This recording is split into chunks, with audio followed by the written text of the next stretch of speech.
চারি ঘরের ভেতর চলে যেতেই ঈষৎ হাসলেন তারানাথ। বললেন, খাবারের আবার আমার তোমার। আসলে গুছিয়ে বসতে বসতে একরকম অধৈর্য হয়েই কিশোরী বললে, যত সব পাগলের কাণ্ড কারখানা।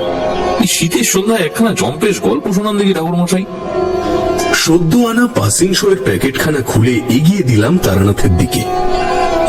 কিছুক্ষণ পর প্রসন্ন চিত্তে সিগারেটের ধোঁয়ার রিংগুলো হাওয়ায় ছেড়ে তারানাথ বললে, আজ তোমাদের এক পাগলের গল্পই শোনাই, চলো। কি শুনবে তো? তারানাথের প্রশ্নে আমি মাথা হেলিয়ে সম্মতি জানালাম, কিন্তু ওদিকে কিশোরী ফের ফিচলেমি করে বললে, শুধু দেখবেন আপনার পাগলের গল্প শুনে আমরা যেন আবার পাগল টাগল না হয়ে যাই। হ্যাঁ। জ্বলন্ত চোখে কিশোরীর দিকে তাকিয়ে থেকে গলা খাঁকারি দিলেন তারানাথ।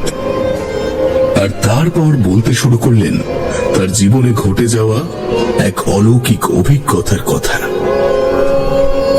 সেবার আমায় যেতে হয়েছিল এক ভিন গায়ের উদ্দেশ্যে। বাবার এক বন্ধু বরের নাতির কোষ্ঠীপত্র দিতে গিয়েছিলাম তালপুকুর নামের একটা গ্রামে। সকাল থেকেই মেঘলা ছিল আকাশের রং, তাই আমি ভুলে গেলেও দুপুরে খাওয়া দাওয়ার পর বেরোবার সময় আমার পিসিমা ছাতাখানা আমার হাতে ধরিয়ে দিয়েছিলেন।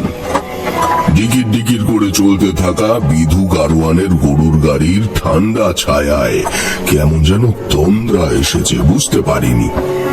হঠাৎ ঘুমটা ভাঙলো একটা বিকট আওয়াজে আর বিধুর চেঁচামেচিতে। গাড়ি আর যাবে নি গো দাদা বাবু, গাড়ি চাকা বসে গেছে একেবারে। বিধুর চিৎকারে গরু দুটো চমকে উঠেছে ভালোই, ঘন ঘন ডেকে উঠছে তারা। ছাউনির থেকে বেরিয়ে মাটিতে পা রাখতেই বেশ বুঝলাম এদিকটায় এক পশলা বৃষ্টি হয়ে গেছে এতক্ষণে।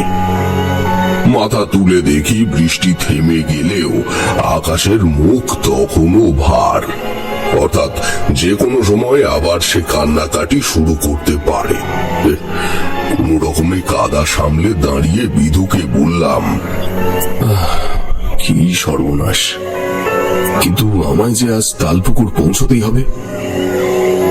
আচ্ছা, এটা কোথায়? এখন আমরা কোথায় আছি? তালপুকুর এখান থেকে কত দূর? বিধু গামছাটাকে মাথায় বাঁধতে বাঁধতে বললে, তা ভালোই দূর হবে দাদা বাবু। আপনি এক কাজ করেন বরং, আজ তো শনিবার, আজ এই শিউরিপুর গ্রামে হাট বসেছে,